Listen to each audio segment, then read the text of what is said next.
my goodness. I mean, your babies are grown. Good evening, everyone. Thank you for supporting Emerge. Thank you for supporting Emerge. It is so wonderful to be home and to be back with all the leaders who are here and to celebrate this extraordinary organization, which is an organization of so many exceptional leaders, those who found the courage to run for office and those who support them. Emerge, I will say something you know. Throughout my entire career in life, I have always believed in the ideals of our nation. The ideals reflected in the Declaration of Independence, that all are created equal and endowed by our Creator with certain inalienable rights. Ideals advanced and affirmed by the service and sacrifice of generations of patriots. The ideals that ground the Constitution of the United States, that here in our country, power ultimately lies not with the wealthy or well-connected, but with all of us, with we the people.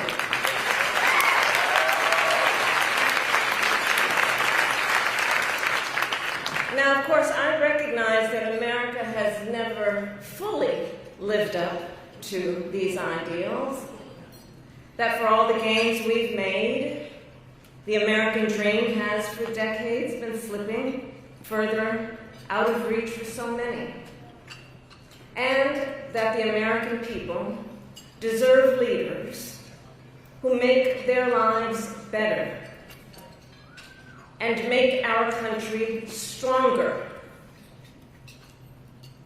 But sadly, we have seen quite the opposite over these past few months.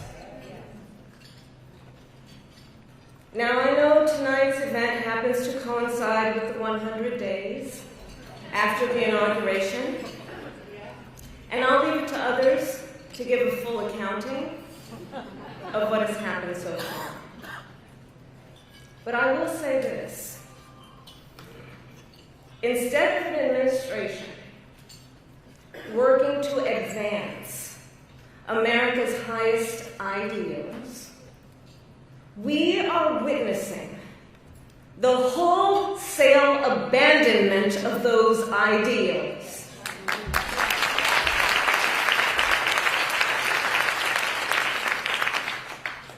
And what we are also seeing in these last 14 weeks is Americans using their voice and showing their courage. We all know President Trump and his administration and their allies are counting on the notion that fear can be contagious. They are counting on the notion that if they make some people afraid, it will have a chilling effect on others. But what they're overlooking, what they have overlooked, is that fear is not the only thing that's contagious. Courage is contagious.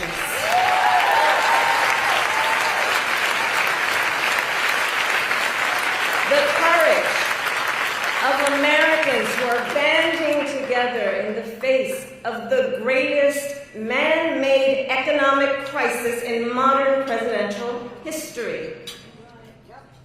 Americans across the political spectrum who are declaring that the president's reckless tariffs hurt workers and families by raising the cost of everyday essentials, devastate the retirement accounts that people spent a lifetime paying into, and paralyze American businesses, large and small, forcing them to lay off people, to stop hiring or pause investment decisions. The courage of Americans we are seeing who are rallying as Social Security officers to protect their hard-earned benefits. Of Americans who are speaking out to say, it is not okay to violate court orders. Not okay. Saying it is not okay to detain and disappear American citizens or anyone without due process.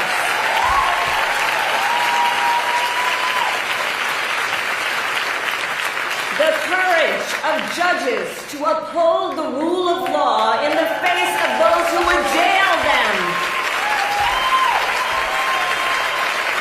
Of universities that are defying unconstitutional demands that threaten the pursuit of truth and academic independence.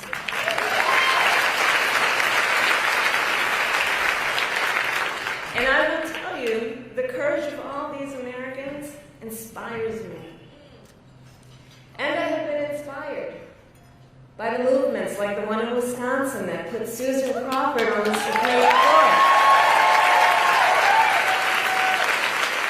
By the State of the People Power Tour that is aiming to ignite a grassroots movement to lift up voices and advance freedom and justice. And by leaders across the spectrum, including congressional leaders like Cory Booker, Chris Van Hollen, Chris Murphy, Jasmine Crockett, Maxwell Cross, AOC, and Bernie Sanders. All who, in different ways, have been speaking with moral clarity about this moment.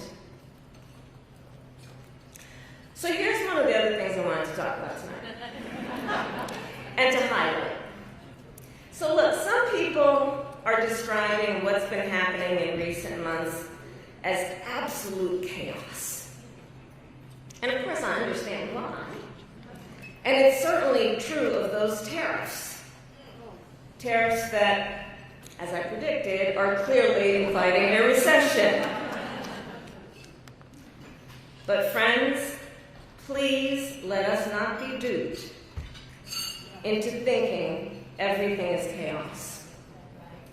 I know it may feel that way, but understand what we are in fact witnessing is a high-velocity event where a vessel is being used for the swift implementation of an agenda that has been decades in the making. An agenda to slash public education. An agenda to shrink government and then privatize its services. All while giving tax breaks to the wealthiest among us. By the way, an agenda that is not lowering costs. Not making life more affordable, and not what they promised. It's an agenda, a narrow, self-serving vision of America, where they punish truth-tellers, favor loyalists, cash in on their power, and leave everyone to fend for themselves, all while abandoning allies and retreating from the world. And folks, what we are experiencing right now is exactly what they envisioned for America. Right now, we are living in their vision for America. But this is not a vision that Americans want. We are living in a moment when the checks and balances upon which we have historically relied have begun to buckle. And we here know that when the checks and balances ultimately collapse, if Congress fails to do its part, or if the courts fail to do their part, or if both do their part, but the president defies them anyway, well, friends, that is called a constitutional crisis. And that is a crisis that will eventually impact everyone. Because it would mean that the rules that protect our fundamental rights and freedoms, that ensure each of us has a say about how our government works, will no longer matter.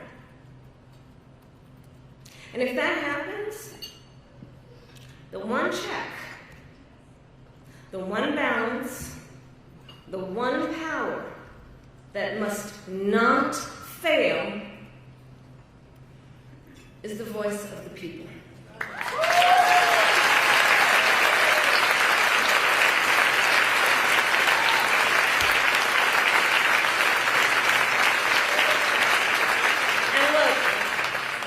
Look, right now I know a lot of folks are wondering what's going to guide us through this moment. How are we all going to figure out how to chart the course? But that's not a reason to throw up our hands. In fact, please allow me, friends, to digress for a moment. Okay. It's kind of dark in here, but I'm asking for a show of hands. Who saw that video from a couple of weeks ago? The one of the elephants at the San Diego Zoo during the earthquake? Google it if you've not seen it. So that scene has been on my mind. Everybody's asking me what you've been thinking about these days. Well, so in the video, for those who haven't seen it, here those elephants were. And as soon as they felt the earth shaking beneath their feet, they got in a circle and stood next to each other to protect the most vulnerable. Think about it. What a powerful metaphor. Because we know those who try to incite fear are most effective when they divide and conquer, when they separate the herd, when they try to make everyone think they are alone. But in the face of crisis, the lesson is don't scatter. The instinct has to be to immediately find and connect with each other, and to know that the circle will be strong.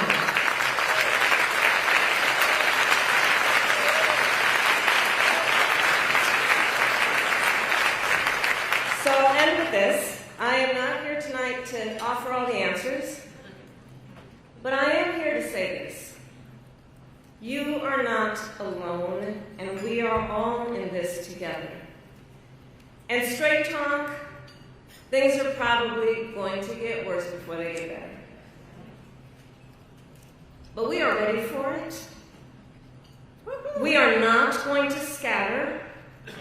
We are going to stand together, everyone a leader, and emerge. You have a special role to play. Organizing is as important as ever.